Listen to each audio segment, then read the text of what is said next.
সেদিন তো আমরা হুতনে ছিলাম, হঠাৎ দেখি আমাদের চোখের নিচে রাসেল ভাইপার হাঁপ ও আমরা সব। বর্তমানে সিলেট ও রাসেল ভাইপার নিয়ে খুব বেশি একটা আতঙ্ক চলে। তো একজন আফা খুব ফানি একটা ইন্টারভিউ দিছেন, যে ইন্টারভিউটা দেখলে আপনারা নিশ্চয় সবে আসিবা। তো আপনারা ফলে ইন্টারভিউটা শুনক্কা। সেদিন তো আমরা হুতনে ছিলাম, হঠাৎ দেখি আমাদের চোখের নিচে রাসেল ভাইপার হাঁপ ও আমরা সবাই মিলে ওকে অনেক মানে মেরেই ফেলছিলাম। পরে দেখি ও মা, এটা তো রাসেল ভাইপার হাঁপ ছিল না, তো দুরা হাঁপ ছিল। এমনিতে ভাই আপনি দেখছেন যে আমাদের বাড়ি নদীর পাশে, একদিকে তো নদীর পাশে বাড়ি, পানি এমনিতেই হামে যায়, আর অন্যদিকে তো ওই রাসেল ভাইপার না ডাইপারের আতঙ্ক। আর এগুলা নিয়ে অনেক কষ্টে আছি আমরা।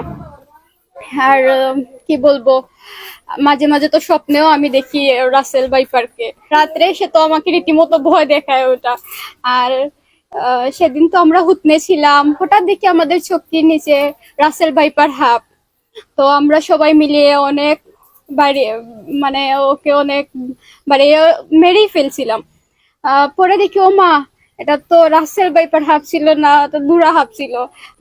মানে এরকম আতঙ্কে আমরা আছি যে যে কোনো ধরনের সাপ দেখলে আমরা ভাবি ওটা মানে রাসেল ভাইপার মনে হয় আমাদের কাছে। সিলেটি ভাষার মতন অসুবিধা নেই। আর এখন কি অবস্থা আপনাদের?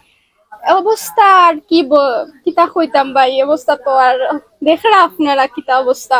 একটু দেখলে উছলি যায় মানুষ, মানে একটা যাচাই করে না যে একটা কি যাচ্ছা, মানে দুরা হাফরে বানাইলে তারা রাসেল ভাইপারে। গত কদিন আগে তো আমরা এলাকাত কিতা হইছে, অজগরের বাচ্চা একটা পাইছেন, পাইয়া আতঙ্ক ছড়াইছেন একটা মানে রাসেল ভাইপার।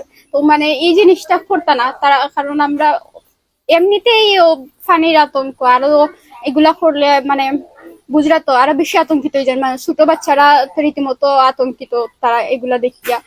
আর কিতা কইতাম, মানে সত্য জিনিসটা তারা যাতে এফবি বা ফেসবুক সোশ্যাল মিডিয়া তারা মানে ছাড়ে, মিথ্যা গুজব কম ছড়ায়, ওটাও আর কিছু না।